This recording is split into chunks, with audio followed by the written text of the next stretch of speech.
नमस्कार आदाब दोस्तों। तो चलिए आज हम फिर लाए हैं देश दुनिया की तमाम छोटी बड़ी ब्रेकिंग न्यूज़। तो खबरों को स्टार्ट करने से पहले आपसे छोटी सी रिक्वेस्ट है दोस्तों, अगर चैनल पर नए हैं तो चैनल को सब्सक्राइब करें, नोटिफिकेशन को ऑन करें और वीडियो को लाइक करें, अपने दोस्तों में ज़्यादा से ज़्यादा शेयर करें। तो बढ़ते हैं खबरों की। दिल्ली के मुख्यमंत्री अरविंद केजरीवाल ने प्रधानमंत्री नरेंद्र मोदी को पत्र लिखकर अपील की कि ट्रेन के किराए में बुजुर्ग नागरिकों को मिलने वाली छूट को फिर से बहाल किया जाए। दरअसल ट्रेन के किराए में बुजुर्ग नागरिकों को मिलने वाली छूट कोरोना के दौरान खत्म कर दी गई थी। ऐसे में केजरीवाल ने पीएम मोदी को चिट्ठी लिखी, काफी समय हो गया इसे खत्म किए हुए, ऐसे में एक बार फिर बुजुर्ग नागरिकों को मिलने वाली छूट बहाल की जाए। केजरीवाल ने चिट्ठी में लिखा कि लोगों में इसकी मांग काफी बढ़ गई, इस सुविधा को बहाल करना चाहिए। केजरीवाल ने पीएम मोदी को पत्र में लिखा कि देश के बुजुर्गों को पिछले कई सालों से रेल यात्रा में 50% की छूट मिल रही थी। इसका लाभ देश के करोड़ों बुजुर्गों को मिल रहा था। आपकी सरकार ने इस छूट को खत्म कर दिया, जो बेहद दुर्भाग्यपूर्ण है। ऐसे में मेरी आपसे अपील है कि इसे फिर से बहाल करें।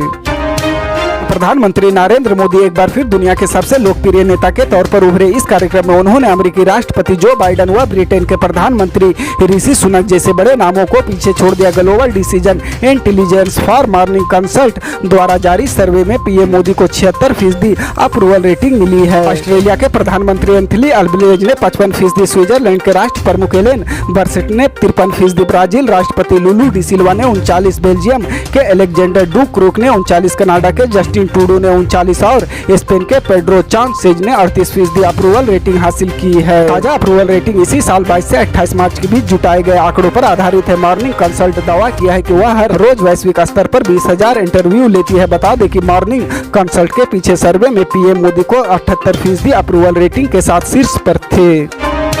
मारवाड़ी महाविद्यालय परिसर में रविवार को राष्ट्रीय सेवा योजना के स्वयं सेवकों द्वारा program officer doctor Sanjay Kumar Jaiswal एवं सुनील कुमार के नेतृत्व में स्वच्छता अभियान चलाया गया। स्वच्छता कार्यक्रम का शुभारंभ महाविद्यालय के प्राचार्य प्रोफेसर शिव प्रसाद यादव ने किया। इस मौके पर स्वयं सेवकों को संबोधित करते हुए प्राचार्य ने कहा कि स्वच्छता में ही ईश्वर का वास है। हम व्यवहारिक रूप से भी स्वच्छता रहते हैं तो स्वस्थ रहने की संभावना बढ़ जाती है। प्राचार्य ने महात्मा गांधी को याद करते हुए कहा कि उनकी आत्मा तृप्त होगी क्योंकि उनकी सपनों और आदर्शों का प्रतिबिंब है राष्ट्रीय सेवा योजना। मौके पर प्राचार्यों ने राष्ट्रीय सेवा योजना के लिए उपस्कर खरीदने तथा संसाधन उपलब्ध कराने की बात कही। उन्होंने कहा कि राष्ट्रीय सेवा योजना के कार्यक्रमों के लिए संसाधन की कोई कमी नहीं होने दी जाएगी। उन्होंने स्वयं प्रोग्राम ऑफिसर एवं स्वयं सेवकों के साथ श्रमदान दिया।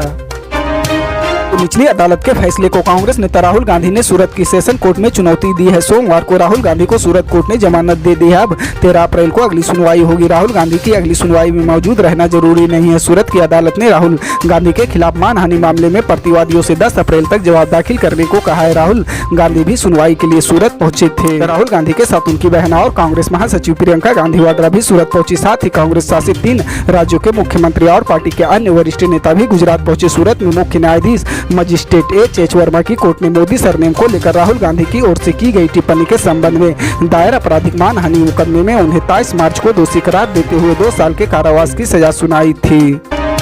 तो दिल्ली आबकारी नीति घोटाले मामले में दिल्ली के पूर्व मुख्यमंत्री मनीष सिसोदिया की न्यायिक हिरासत एक बार फिर बढ़ा दी गई है। कोर्ट ने सिसोदिया की न्यायिक हिरासत 17 अप्रैल तक की बढ़ा दी है। कोर्ट जाते समय मनीष सिसोदिया कैमरे के सामने हंसते नजर आए। जानकारी के अनुसार राउज वेन्यू कोर्ट ने दिल्ली के पूर्व मुख्यमंत्री मनीष सिसोदिया की न्यायिक हिरासत 17 अप्रैल तक के लिए बढ़ा दी है। रद्द की जा चुकी आबकारी नीति में कथित अनियमितताओं से संबंधित इस केस में सीबीआई जांच कर रही है और इसी मामले में सीबीआई द्वारा गिरफ्तार हो चुके मनीष सिसोदिया इस समय तिहाड़ जेल में न्यायिक हिरासत में हैं।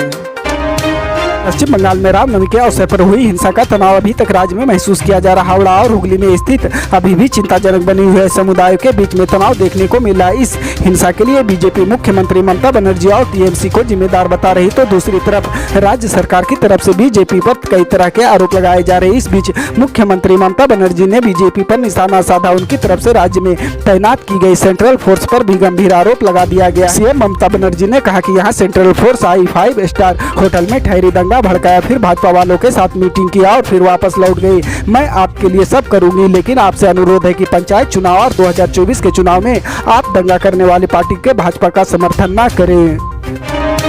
तो केंद्र स्वास्थ्य मंत्री मनसुख मांडविया ने सोमवार को कांग्रेस प्रमुख मल्लिकार्जुन खड़गे पर निशाना साधा। मांडविया ने दावा किया कि सरकार द्वारा ज्यादातर जरूरी दवाओं की कीमतों की सीमा तय करने से उपभोक्ताओं की सालाना करीब 3,500 करोड़ रुपए की बचत होगी। दरअसल एक दिन पहले कुछ आवश्यक दवाओं की कीमतों में वृद्धि को लेकर खड़गे ने प्रधानमंत्री पर कटाक्ष किया था और कहा था कि अपने लोगों की जेब काटने के लिए सुपारी ली है। कांग्रेस नेता को दावों को खारिज करते हुए मांडविया ने सिलसिलेवार कई ट्वीट किए। एक ट्वीट में उन्होंने कहा कि सरकार ने अब तक 870 आवश्यक दवाओं में से 651 की अधिकतम कीमतों को अधिसूचित कर दिया है, जिससे राष्ट्रीय आवश्यक दवाओं की सूची के तहत आने वाली दवाओं की कीमत कम हुई है।